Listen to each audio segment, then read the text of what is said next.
Hi friends, welcome to Saju's taste land. എല്ലാവർക്കും പുതിയൊരു വീഡിയോയിലേക്ക് സ്വാഗതം.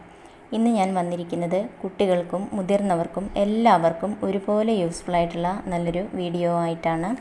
നമ്മളിൽ പലരും ഒരു തരത്തിലല്ലെങ്കിൽ മറ്റൊരു തരത്തിൽ പലവിധ ആരോഗ്യ പ്രശ്നങ്ങൾ നേരിടുന്നവരാണ്.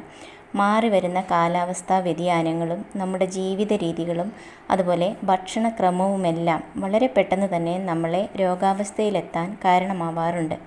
അങ്ങനെ വരുന്ന സാഹചര്യങ്ങളിൽ നമ്മളെല്ലാം തുടർച്ചയായി ഒരുപാട് മരുന്നുകളൊക്കെ കഴിക്കുകയും ആ മരുന്നുകളുടെയൊക്കെ സൈഡ് എഫക്ട്സ് മൂലം മറ്റു പല ആരോഗ്യ പ്രശ്നങ്ങളും വന്നുകൊണ്ടിരിക്കുകയും ഒക്കെ ചെയ്യാറുണ്ട്. അങ്ങനെ ഒട്ടുമിക്ക അസുഖങ്ങൾക്കുമുള്ള മരുന്നുകൾ നമ്മുടെ ചുറ്റുപാടിൽ തന്നെ ഉണ്ടാവാറുണ്ട്. എന്നാൽ അതിനെക്കുറിച്ച് അറിയാത്തത് കാരണം നമ്മളിൽ പലരും അതെല്ലാം അവഗണിക്കുകയാണ് ചെയ്യാറുള്ളത്. നമ്മുടെ മുറ്റത്തും പറമ്പിലുമൊക്കെയായി കണ്ടുവരുന്ന പല സസ്യങ്ങളും ഒരുപാട് ഔഷധ ഗുണങ്ങൾ ഉള്ളതാണ്. പണ്ട് കാലങ്ങളിലൊക്കെ ഇന്നത്തെ പോലെ മരുന്നുകളൊന്നും ലഭിക്കാതിരുന്ന സാഹചര്യങ്ങളിൽ ഇതുപോലെയുള്ള ചെടികളും അതിൻ്റെ ഇലകളും തണ്ടും വേരും ഒക്കെ തന്നെയായിരുന്നു ഒട്ടുമിക്ക അസുഖങ്ങൾക്കും മരുന്നായിട്ട് ഉപയോഗിച്ചിരുന്നത്. അത്തരത്തിൽ ഒരുപാട് ഔഷധ ഗുണങ്ങളുള്ള ഒരു ചെടിയെയാണ് ഇന്നത്തെ വീഡിയോയിലൂടെ പരിചയപ്പെടുത്തുന്നത്. പലർക്കും അറിയുന്നതായിരിക്കാം ഈ ചെടിയെക്കുറിച്ച്, എന്നാൽ പലർക്കും ഇതിനെക്കുറിച്ച് കാര്യമായിട്ട് അറിയണമെന്നില്ല. ഈ ചെടിയുടെ ആരോഗ്യ ഗുണങ്ങളെക്കുറിച്ചും ഇതെങ്ങനെ കഴിക്കാം എന്നതിനെക്കുറിച്ചും ആർക്കൊക്കെ കഴിക്കാൻ പാടില്ല എന്നും ഈ വീഡിയോയിൽ പറയുന്നുണ്ട്. ഈ വീഡിയോ നിങ്ങൾ മുഴുവനായി തന്നെയൊന്ന് കണ്ടു നോക്കൂ. അതുപോലെ ഈ വീഡിയോ ഉപകാരപ്രദമായി എന്ന് തോന്നുകയാണെങ്കിൽ മറ്റുള്ളവർക്ക് കൂടി ഒന്ന് ഷെയർ ചെയ്യാനും ചാനൽ സബ്സ്ക്രൈബ് ചെയ്യാതെ കാണുന്നവരുണ്ടെങ്കിൽ ഒന്ന് സബ്സ്ക്രൈബ് ചെയ്യാനും മടി കാണിക്കരുതേ. അപ്പോൾ ഇതാണ് ആ ചെടി. സൂക്ഷ്മമൂലകങ്ങളുടെ കലവറയായ ഈ ചീരയെ കാൽസ്യം ചീര എന്നും സ്വർണ്ണ ചീരയെന്നും അക്ഷരച്ചീരയെന്നും പൊന്നാങ്കണ്ണി ചീരയെന്നുമൊക്കെ പലരും പറയുന്നുണ്ട്. പല പേരുകളിലാണ് ഇത് അറിയപ്പെടുന്നത്. ചീരകളുടെ രാജാവ് എന്ന് തന്നെ നമുക്കിതിനെ വിശേഷിപ്പിക്കാം. ഇത് വളരെ പെട്ടെന്ന് തന്നെ വളർത്തിയെടുക്കാൻ പറ്റിയ ഒരു ഇലക്കറിയാണ്. ഏത് കാലാവസ്ഥയിലും നല്ല രീതിയിൽ വളർന്നു വരുന്ന ഒന്നാണ് ഈ ചെടി. ഇത് നട്ടുപിടിപ്പിക്കാൻ വളരെ എളുപ്പമാണ്. ഇതിൻ്റെ ചെറിയൊരു തണ്ട് വെറുതെ മണ്ണിലൊന്ന് ഇറക്കി വെച്ചാൽ മാത്രം മതി. അത് വളർന്ന് വളരെ വേഗം പടർന്നു പിടിക്കുന്നതാണ്.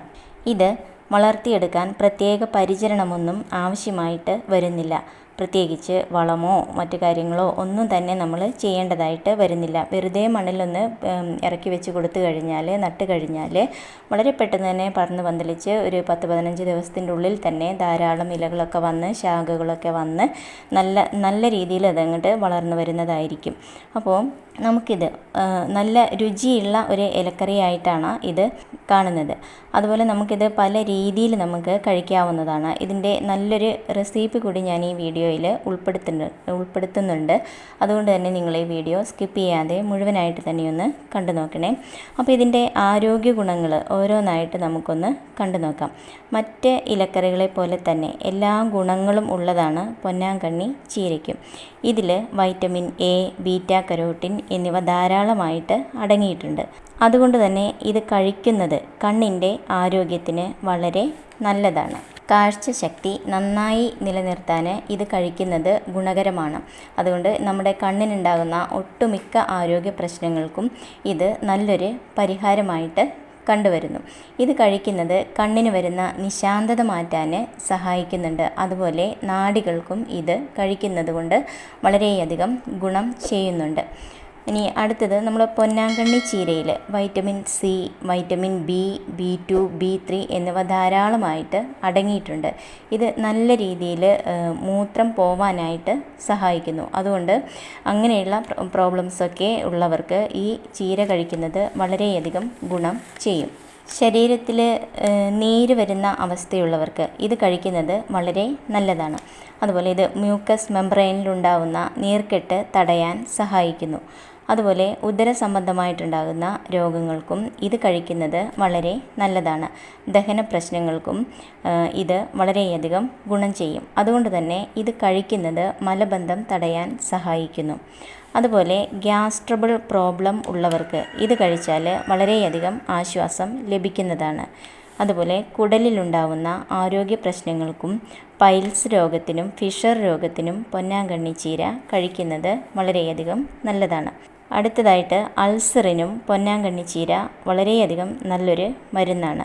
ഇത് ഉണങ്ങാതെ നിൽക്കുന്ന അൾസർ മുറിവുകൾ പെട്ടെന്ന് ഉണങ്ങാനായിട്ട് സഹായിക്കുന്നു. ഫിഷർ രോഗം മൂലമുണ്ടാകുന്ന മുറിവുകൾ മാറാനും ഈ ചീര കഴിക്കുന്നത് വളരെ നല്ലതാണ്. അതുപോലെ വിട്ടുമാറാത്ത അലർജി പ്രശ്നങ്ങൾ നേരിടുന്നവർക്കും ഈ ചീര കഴിക്കുന്നത് വളരെയധികം ഗുണം ചെയ്യും. മാറാതെ നിൽക്കുന്ന ചുമയ്ക്ക് ആശ്വാസം നൽകാനും അതുപോലെ കഫക്കെട്ട് വളരെയധികം സുഖപ്പെടാനും ഈ ചീര കഴിക്കുന്നത് കൊണ്ട് സാധിക്കുന്നു. അടുത്തതായിട്ട് കരൾ രോഗത്തിനും ഈ ചീര വളരെ നല്ലതായിട്ട് കാണപ്പെടുന്നു. ഫാറ്റി ലിവർ പോലുള്ള അസുഖം നേരിടുന്നവർക്ക് ലിവറിലുള്ള നീർക്കെട്ട് മാറാനായിട്ട് ഇത് കഴിക്കുന്നത് കൊണ്ട് സാധിക്കും. അതുപോലെ മഞ്ഞപ്പിത്ത രോഗമുള്ളവർക്ക് ഈ ചീര കഴിക്കുന്നത് വളരെ നല്ലതാണ്. അസുഖം പെട്ടെന്ന് സുഖപ്പെടാൻ ഇത് സഹായിക്കും. അടുത്തതായിട്ട് രക്തശുദ്ധീകരിക്കാനുള്ള കഴിവും ഈ ചെടിക്കുണ്ട്. ശരീരത്തിലെ വിഷാംശം നീക്കം ചെയ്യാനുള്ള കഴിവും ഈ ഇലയ്ക്കുണ്ട്. പല ആയുർവേദ മരുന്നുകളിലും ഇതിൻ്റെ നീര് ഉപയോഗിച്ച് വരുന്നുണ്ട്. അതുപോലെ കുട്ടികളുടെ ഓർമ്മശക്തി വർദ്ധിപ്പിക്കാനും ബുദ്ധിപരമായിട്ടുള്ള വളർച്ചയ്ക്കും പ്രതിരോധ ശക്തിക്കും ഇത് കഴിക്കുന്നത് വളരെ നല്ലതാണ്. അതുകൊണ്ട് തന്നെ നമ്മൾ മുതിർന്നവർക്കെന്ന പോലെ കുട്ടികൾക്കും ഇത് നല്ലൊരു ഭക്ഷണമായിട്ട് നൽകാം. ഇനി നമുക്കിത് എങ്ങനെയൊക്കെ കഴിക്കാമെന്ന് കാണാം. ഈ ഇല നന്നായി കഴുകി വൃത്തിയാക്കി വെറുതെ ചവച്ചരച്ച് കഴിക്കാം. പക്ഷേ നമ്മൾ വെറുതെ ഇല എടുത്ത് ചവച്ചരച്ച് കഴിക്കുമ്പോൾ നമുക്ക് അത്ര അങ്ങോട്ട് നന്നായിട്ട് കഴിക്കാൻ സാധിച്ചു എന്ന് വരില്ല. അപ്പം പറ്റുന്നവർക്ക് ആ രീതിയിൽ കഴിക്കാം. അതല്ലെങ്കിൽ ഇതിൻ്റെ ഇലയിട്ടിട്ട് തിളപ്പിച്ച് വെള്ളം നമുക്ക് ദിവസവും കുടിക്കാവുന്നതാണ്. അപ്പം നമ്മൾ സാധാരണ കുടിവെള്ളമായിട്ടൊക്കെ നമുക്ക് ഇത് ഉപയോഗിക്കാം. ഇനി ഇതിൻ്റെ ഇലയും തണ്ടും ഒരേപോലെ ഉപയോഗിക്കാൻ പറ്റുന്നതാണ്. അതുപോലെ ഇത് നമുക്ക് ഇഷ്ടമുള്ള രീതിയിൽ കറി വെച്ചും തോരൻ വെച്ചും ഒക്കെ കഴിക്കാം. നമ്മുടെ ഭക്ഷണത്തിൽ എങ്ങനെയാണോ നമുക്ക് കഴിക്കാൻ ആഗ്രഹം ആ രീതിയിൽ നമുക്കിത് പാകം ചെയ്ത് കഴിക്കാവുന്നതാണ്. എന്നാൽ ഇത് ആർക്കൊക്കെ കഴിക്കാൻ പാടില്ല എന്ന് കൂടിയുണ്ട്. അത് കിഡ്നി പേഷ്യൻസ് ഇത് കഴിക്കുന്നത് നല്ലതല്ല എന്ന് പറയുന്നു. ഇതിൽ ഉയർന്ന അളവിൽ കാൽസ്യം ഓക്സലേറ്റ് ഉള്ളതുകൊണ്ട് കിഡ്നി സ്റ്റോൺ ടെൻഡൻസി ഉള്ളവർ ഇത് കഴിക്കാതിരിക്കുന്നതാണ് നല്ലത്. ഇങ്ങനെയുള്ള പ്രോബ്ലംസൊക്കെ ഉള്ളവരുണ്ട് എന്നുണ്ടെങ്കിൽ, കിഡ്നി സംബന്ധമായിട്ടുള്ള പ്രോബ്ലംസ് ഉള്ളവരൊക്കെ ഉണ്ട് എന്നുണ്ടെങ്കിൽ ഇത് കഴിക്കുന്നത് നല്ലതല്ല. അപ്പോൾ ഒരു ഡോക്ടറുടെ നിർദ്ദേശപ്രകാരം ഈ ചീര കറി വെച്ചിട്ട് കഴിക്കാവുന്നതാണ്. ഇനി നമുക്കിത് എങ്ങനെ ഇതിൻ്റെ നല്ലൊരു റെസിപ്പി എങ്ങനെയാണ് തയ്യാറാക്കുന്നത് എന്ന് കണ്ടിട്ട് വരാം. അപ്പോൾ അത് വളരെ സിമ്പിളായിട്ട് തയ്യാറാക്കിയെടുക്കാൻ പറ്റുന്ന, എന്നാൽ വളരെ ഹെൽത്തി ആയിട്ട് വളരെ ടേസ്റ്റി ആയിട്ട് നമുക്ക് ഉണ്ടാക്കിയെടുക്കാൻ പറ്റുന്ന നല്ലൊരു റെസിപ്പിയാണ് കാണിക്കുന്നത്. അപ്പോൾ നമുക്കത് എങ്ങനെയാണെന്ന് കണ്ടു നോക്കാം. അപ്പോൾ അത് തയ്യാറാക്കി എടുക്കാൻ വേണ്ടിയിട്ട് ഞാൻ കുറച്ച് പൊന്നാങ്കണ്ണി ചീര ഇവിടെ നന്നായിട്ട് കഴുകി വൃത്തിയാക്കിയിട്ട് എടുത്തിട്ടുണ്ട്.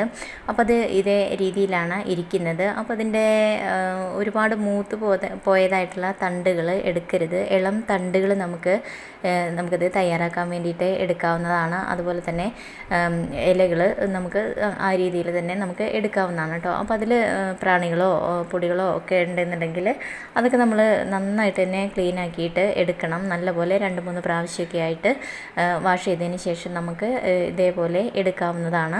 അതിനുശേഷം നമുക്കത് നല്ലപോലെ ചെറുതായിട്ടൊക്കെ ഒന്ന് അരിഞ്ഞ് എടുക്കാം കേട്ടോ.